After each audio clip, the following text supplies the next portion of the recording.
I love to tell this story at this time of year, a New York story, of course, overheard while waiting for the subway.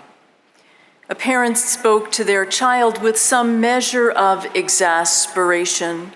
"Oh, sweetheart, we do not celebrate Hanukkah. We are Christian.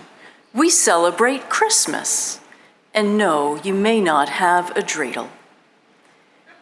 And that always makes me smile, since at this time of the year, so many Jewish children yearn to be more like our neighbors, what with all the tinsel and presents. But who wouldn't want a cool toy top? For Jews, the dreidel bears the enduring message of Hanukkah written on each side, reminding us of the Ness, the miracle that happened there.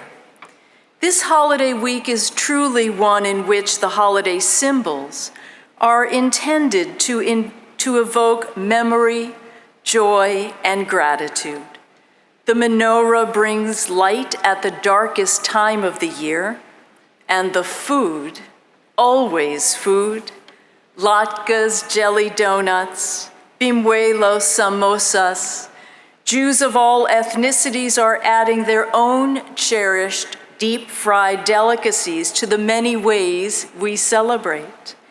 The blessings ground us in God's benevolence, and to all this we bring our own personal narrative. In the Talmudic passage on Hanukkah is the rhetorical question which opens the discussion. My Hanukkah. My is the Aramaic word for why. That single word is an invitation to every generation to bring their insights and interpretations. In other years, we have considered whether we celebrate the fire or the light as we kindle the menorah.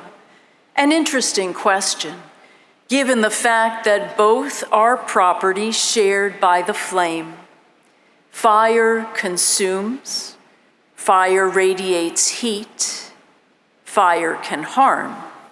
Fire sparks other flames, yet it isn't diminished. Whereas light shines, it may illuminate, it beckons, it signals hope, it reassures us, especially at this darkest time of year. As the Talmudic discussion progresses, it explores the placement of the Chanukiah. Once it is lit, we are instructed to put it outside the door to publicize the miracle to passers-by. Alternatively, for those who don't live on the ground floor, it may be placed in the window for all to see. And the text continues, "If there is danger, then one may light the menorah inside."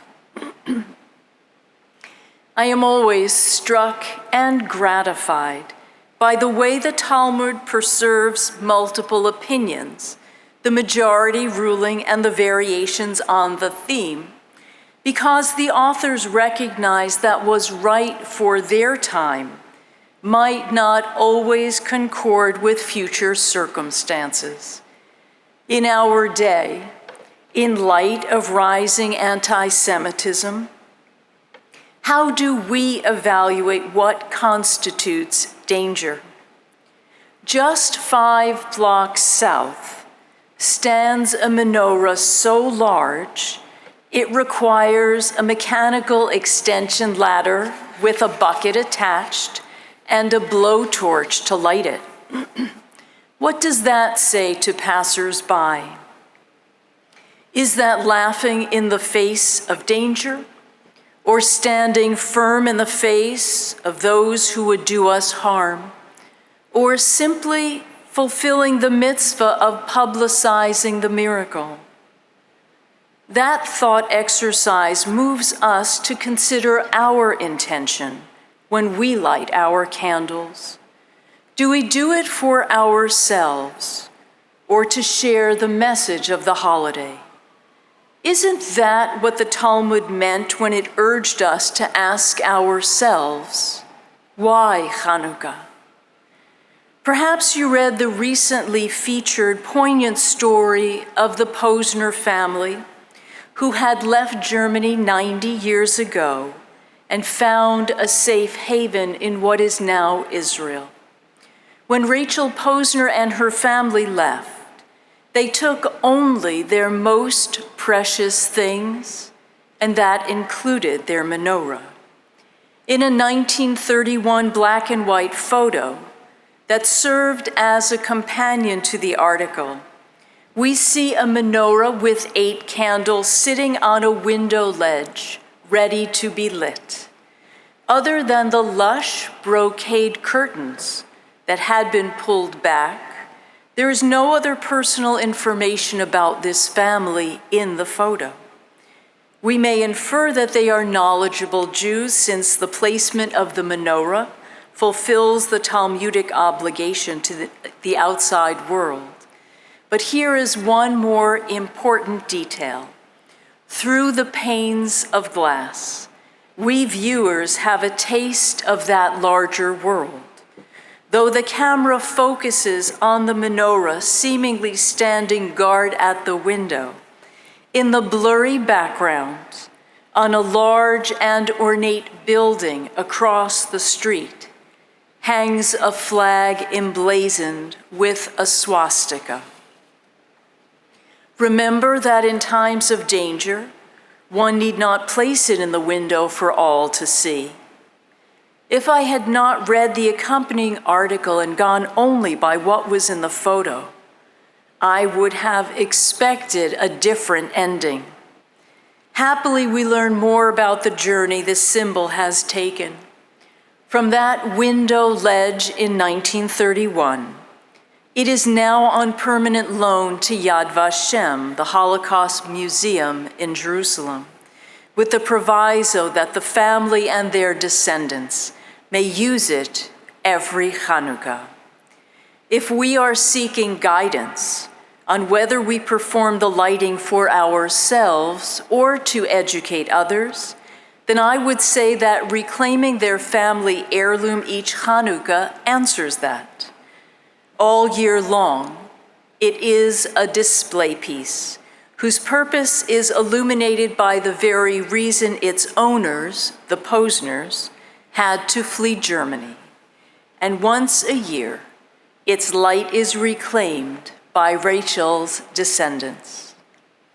But we wouldn't have known this story if the German town the Posners had fled had not been in a process of reflection and reconciliation.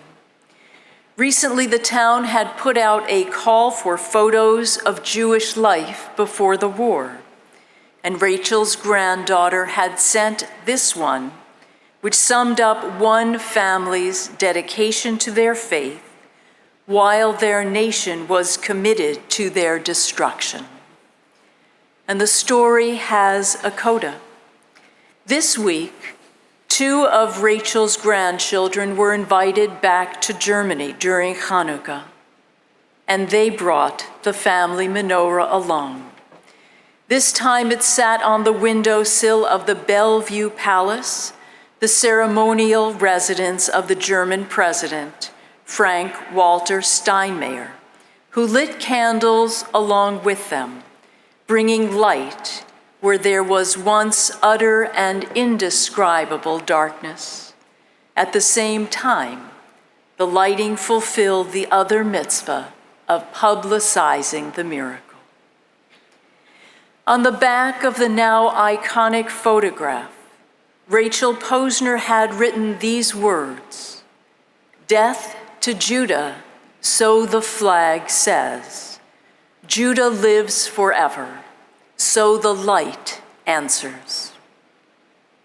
Whether you celebrate the light or the flame, whether you light the menorah for yourself or to make the victory of the Maccabees' fight for religious freedom a message for all, may the light you kindle be the answer.